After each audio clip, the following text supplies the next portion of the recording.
My name is Jesse Holton, and this is the Brevard County Sheriff's Office Paws and Stripes College.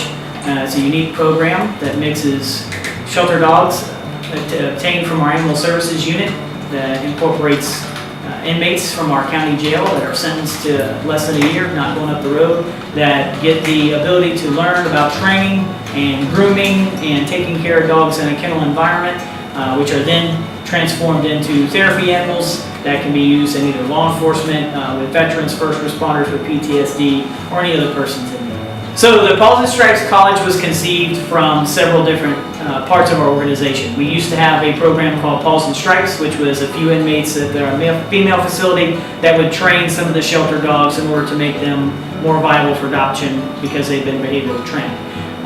We also had a therapy dog program called the Qualter Project, which looked at using therapy dogs to increase disclosure rates in child victims.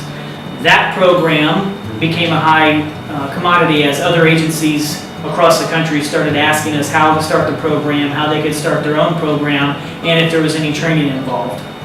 Once we started seeing the need for a little bit of everything, getting dogs out of our shelters, multiplying our therapy dog program, we also found that we had a need for service animals in our community for veterans, first responders, and others in need. And there were organizations out there that were needing dogs. So we combined everything together. We started the Paws and Stripes College, which now utilizes our shelter down in Melbourne to obtain dogs for us that we didn't train using those inmates.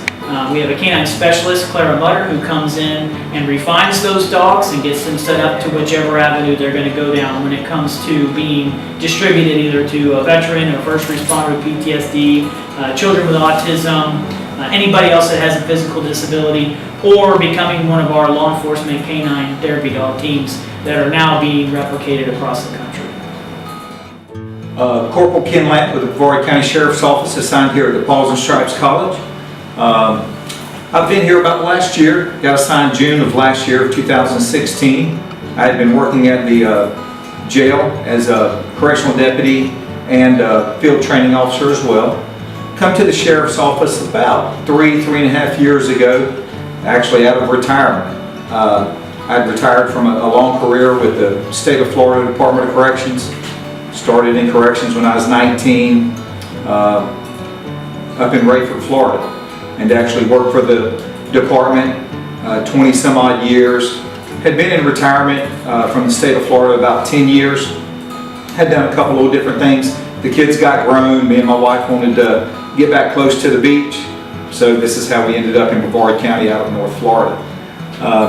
Was really fortunate, really blessed. The corporal's position come vacant over here at Paws and Stripes June of last year. Actually, the young lady who was the corporal here that was leaving our agency had actually been my field training officer when I started with the department here at the Sheriff's Office. So I put in for the vacancy and was blessed enough to get it, and had always had a love for dogs. Never knew anything about training dogs. I thought they knew English. I thought when I said come, he was supposed to know to come to me. So obviously I'm not the brightest guy in the world. But we got a great training coordinator here, Miss Mutter. She's really helped me out, been a great mentor to me, not just in training dogs, but in life in general. We've got a really good team here. Our animal services here at the Sheriff's Office is just out of this world.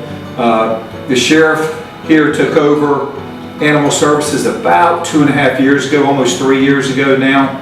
One of his big goals was for us to be a no-kill shelter, and we actually achieved that goal in 2 years, which is a great feat, and a lot of other institutions and agencies are actually looking at our animal services to see what we're doing right.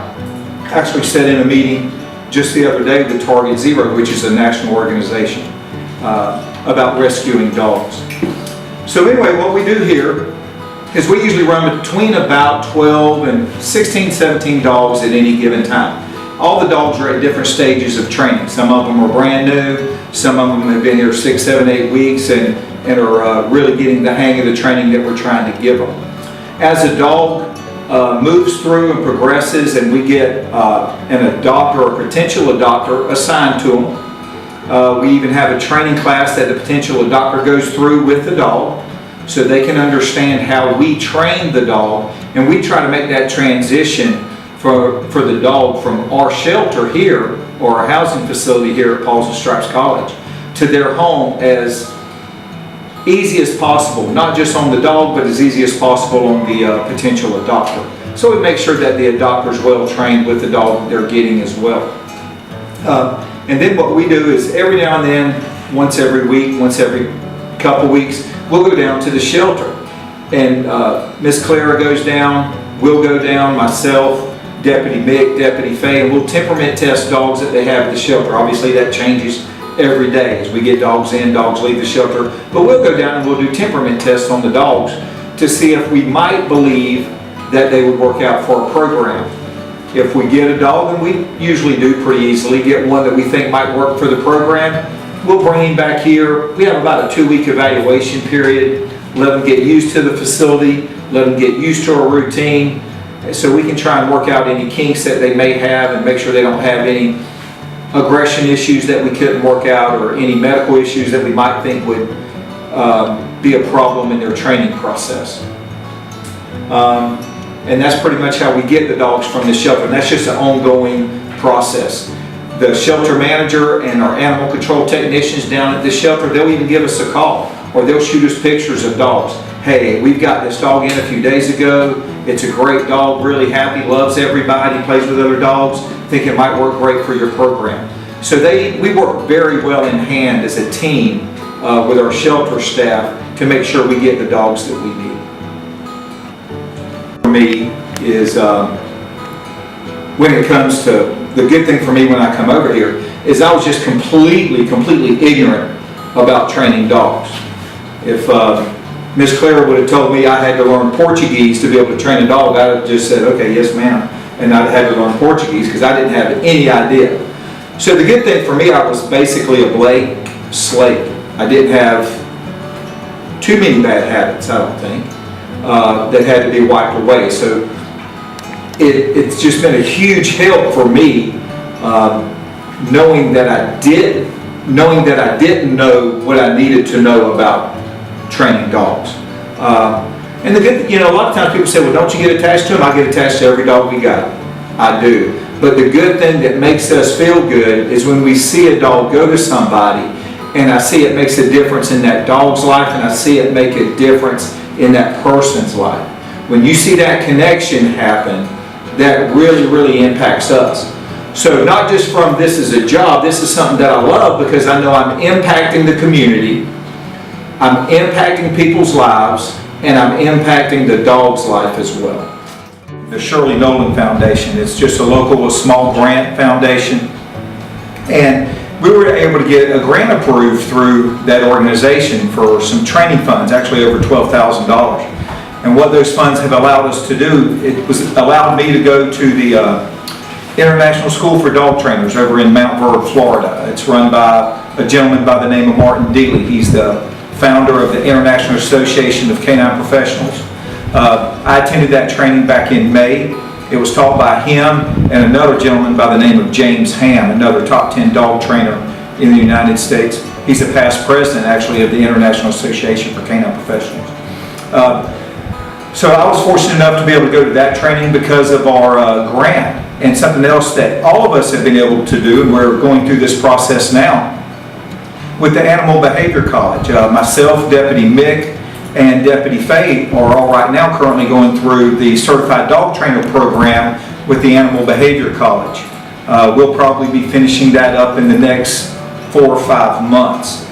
So those funds that we were able to get from the local grant has paid for us to be able to get that training.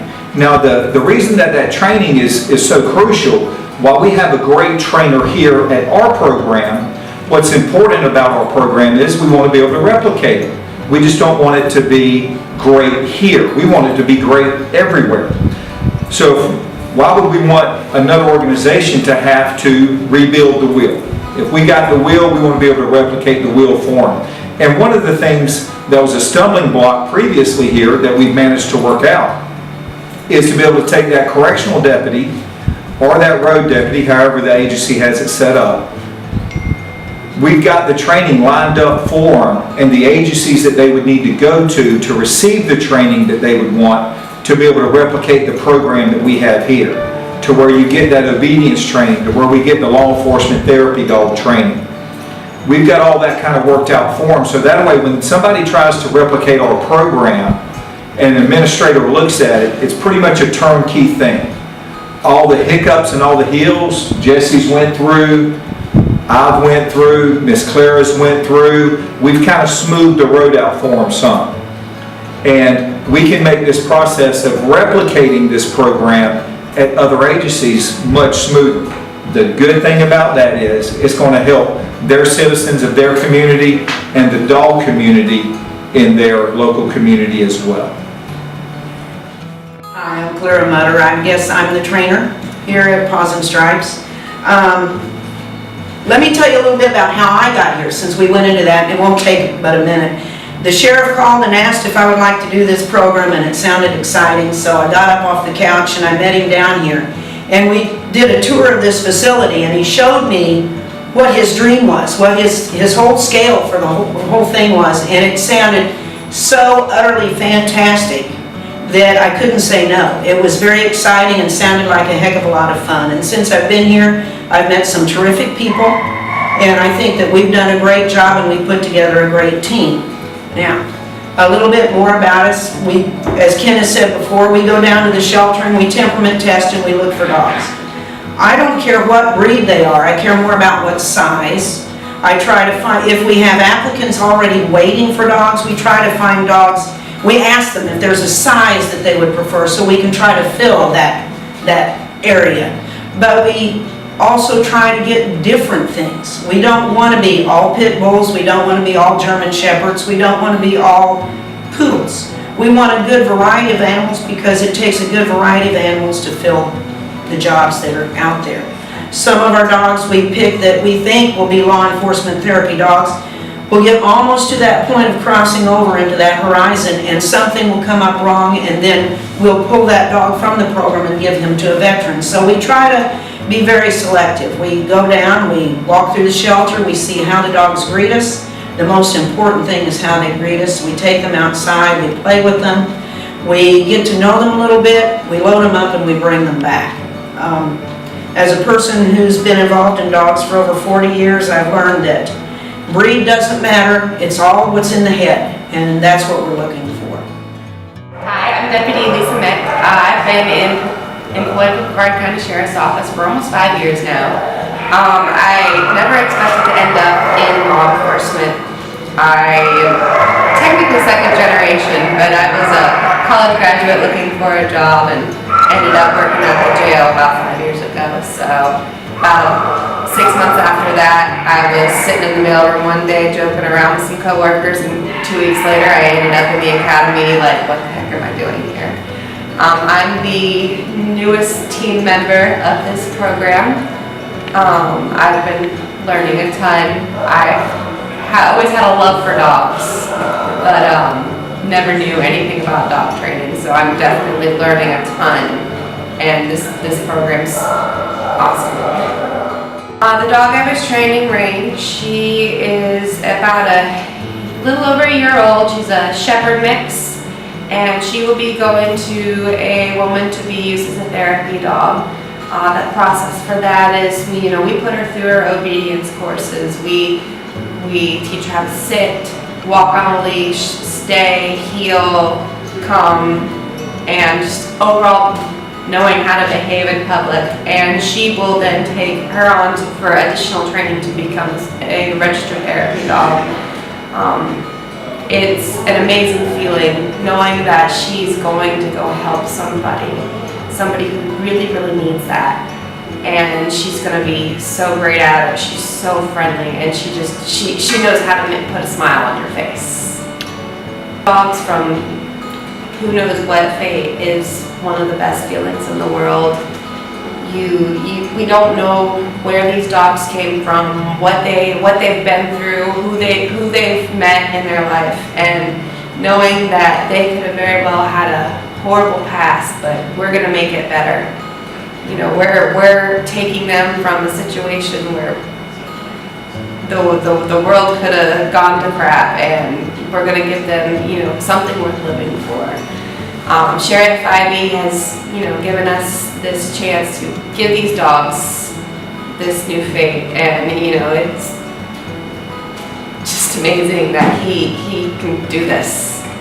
You know, it's a team effort, but he's definitely given us that chance to put this together. You know, we say it's win-win-win. The dogs benefit from it, from giving a forever home. The people who get these dogs get it because they're getting a dog with a chance to help them live their lives without being so bad. It gives them, you know, that ray of sunshine out of the storm.